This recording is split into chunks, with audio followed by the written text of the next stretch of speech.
this show, if you haven't watched before, which was our first episode, was last week on the 1299R final edition, it's basically showcasing some of the bikes we have in stock and what we have. So we have around us, which you guys can't see at the minute, a load of classic bikes, a lot of future investments. And basically we're going to be showing these off, saying if you're looking for a future investment, we have a Suzuki RE5 or an RD350, and we're going to basically be showing them off and telling you guys what are great investments for the future and what we think is going to go up in money, all that we have here.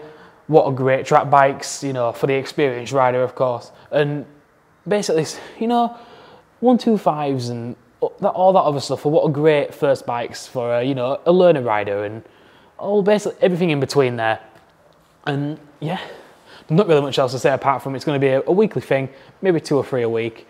And we'll just, you know, try and explain and see what kind of stock we have and get across to you guys what we think are great bikes that we have in stock for a specific need, really. So yeah, that's basically it. That's what's going to happen 2 or 3 times a week. We hope you guys enjoy.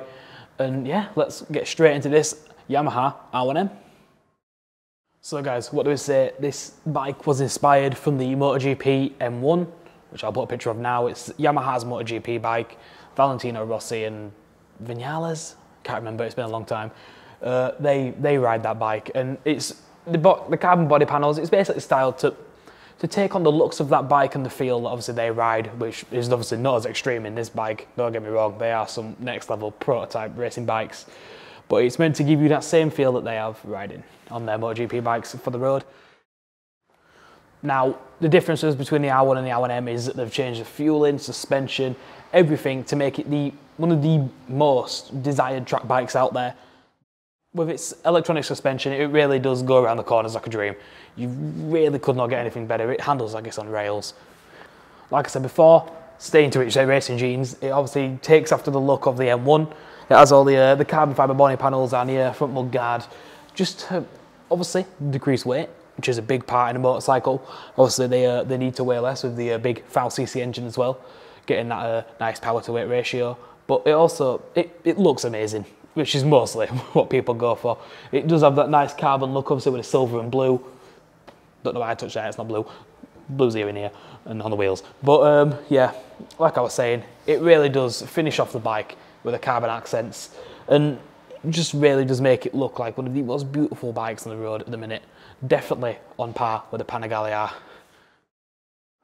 And while we're on the terms of Ducati, we're going to take a look. These were inspired by the Ducati Panigale, believe it or not. The indicators in the mirrors, it definitely just gives it a bit more of a modern look, which is always great. And while we're at the front end, before we move to the back, let's have a look at the 10-spoke Magnesium wheels. These are insanely light, and it really just does make that turning into the corners at speed much easier. And not to say they do look great in the blue. Right guys, so let's talk about engine. 998cc, parallel 4, what more could you want? It really does have the torque to push short the corners on track. It really is amazing. And the power to weight ratio, 200 horsepower, it really, really is a rocket. And you couldn't ask for much more on the racetrack. You're definitely on edge with the Panigale 1299s and obviously the standard R1s. Definitely, this is a lot quicker. Right guys, so let's talk about exhaust. This one does have a aftermarket exhaust with a standard end can. I do believe it is an Akrapovic, however anybody says it different. But yeah, the standard, the sound amazing. And with this exhaust on, it really, really unleashes that sound, and it has just such a deep sound, and it's amazing. It really does. We'll start it up for you in a second and get some nice shots.